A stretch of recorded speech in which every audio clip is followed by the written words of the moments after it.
የማስተዳደር አቅሙና ችሎታው ሳይኖረው ሁለተኛ አገባለሁኝ ቢል፣ አብዛኛው ደግሞ ይሄ ነው ሀገራችን ላይ አቅም የለህም ሁለተኛ ለማግባት አብዛኛው ሰው።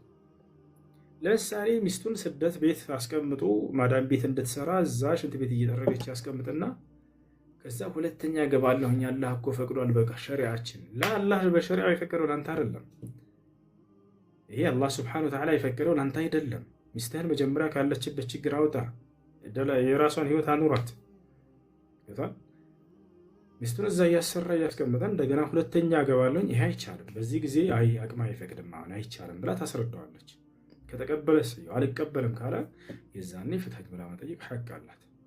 በማይችል ሰውየው ሳይችል ሁለተኛ ማግባት አይፈቀድለትምና ያ አላህ ነቢያችን ሰለላሁ ዐለይሂ ወሰለም መን ኢስተጣዐ ያሉት የቻለ ሰው ነው ያሉት። ካልቻለስ አይፈቀድልህም።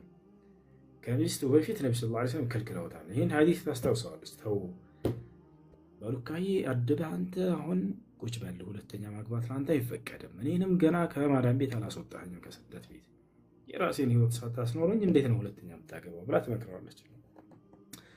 አይ ሸሪዓ ይፈቅድልኛል ካለ ይህ ሰው ጃሂል ነው።